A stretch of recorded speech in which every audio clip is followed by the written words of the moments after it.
Hello everyone and welcome back to the forge. As you can see, I've moved out from under the tarp that was strung up on the posts, and now I've got a little bit better of a structure. In essence, it's just a pole structure covered in tarps, but it works a whole lot better. Got my grinder and stuff set up back here. Still moving some stuff around, so it's kind of in disarray, but hey, it does the job. Sure beats just being out in the open. This little video today is going to be about the log splitter press. I had some people ask me some questions about it, so I figured I'll do a little more in-depth look at it today. Maybe I can answer some of y'all guys' questions. Okay, number one, this is a Champion 27-ton log splitter that I bought at Home Depot. Here in Alaska, it was $1,297. I think in the lower 48, you can get them as cheap as about 900 bucks. So not too bad. It still has the gasoline engine. I had some questions if I converted over to electricity. Obviously not, and I will get to the reason for that. Up here where I live at, there is no electric poles. As you can see looking around, no power lines. To get electricity to this location would have been, I think, $25,000. And I wanted to switch over to solar power anyway when we moved up here because, you know, the summers aren't hot. There's no real need for electricity, in my opinion. Of course, it'd be easier to run the machines and stuff, but I wanted to be disconnected. Our house is ran off of 2 solar panels. They're 390 watt panels. I have 4 batteries in my bank.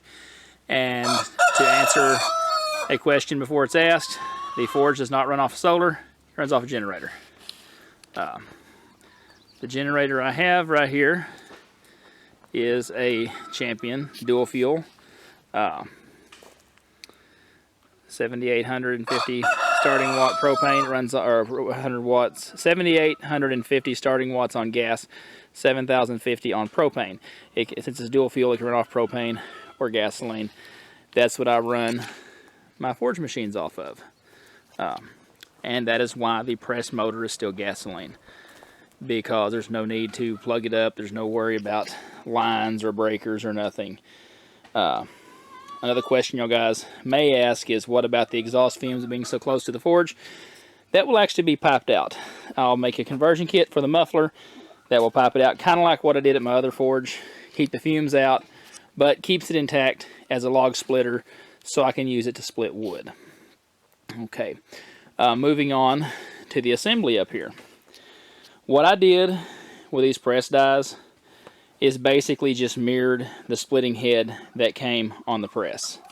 I've got it sitting down here. Let me grab it right quick and I'll show you what I'm talking about. Alright, this here is the log splitting head that came on the press. You see it's just a steel plate. Here's the flanges for the bolt to go through for the ram. There's a little piece here the ram rests on, and pretty much does the job. There's a track in here that it slides in and out on, and it just kind of keeps it from flopping around or getting out of whack. And as you can see, the one that I built here just kind of mirrors the same thing. The dies I brought from Oklahoma. I had to add a couple little spacers in here to keep it from being too loose, but it's loose enough it doesn't cause any unnecessary friction. But it stays nice and sturdy. But yeah, it really does the job. And like I said in the last video I did, I can make some pieces that slide over the top of this that have rounding dies or drawing dies or whatever I want to have on it with no problem. I can make entirely new press heads if I wanted to. The lower portion here is just a piece of heavy-duty railroad track.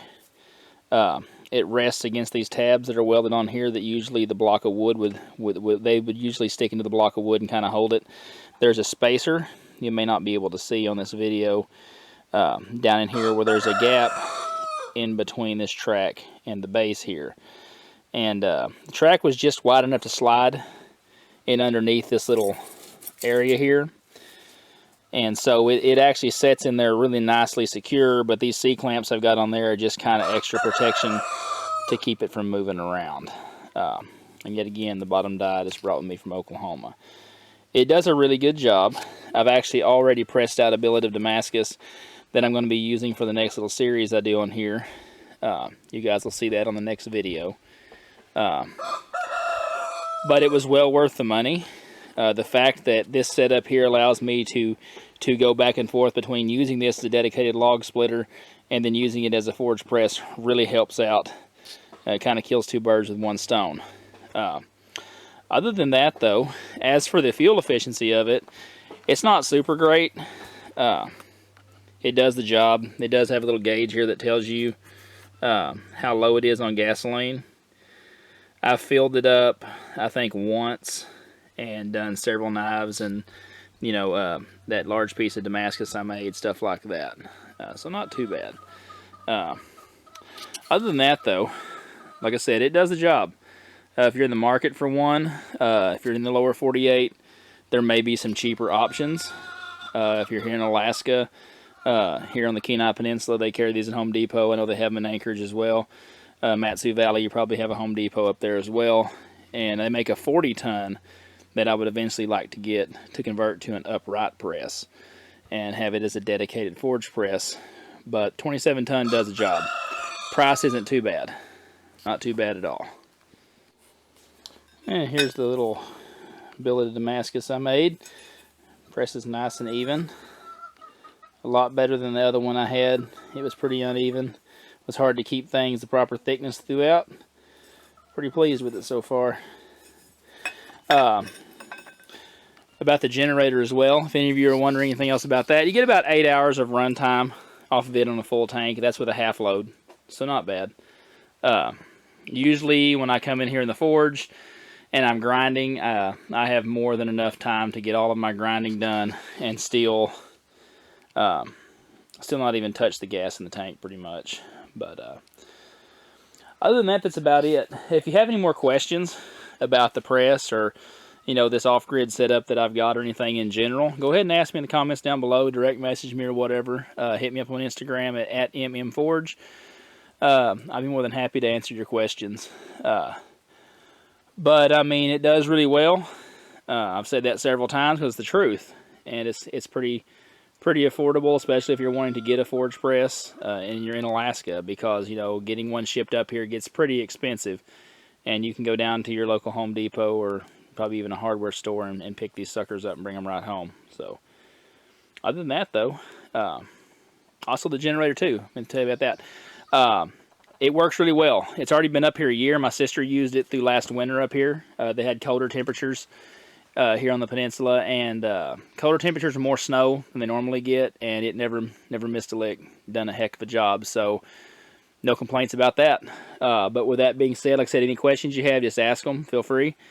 Can't wait to get this next project started, because this billet right here will be what it's made out of. And so we'll see how that turns out. Appreciate you watching. If you would, hit that subscribe button. Don't forget to ring the notification bell down below to be notified of my newest content as it comes out. And I'll catch you on the next one. You have a good one. Bye-bye.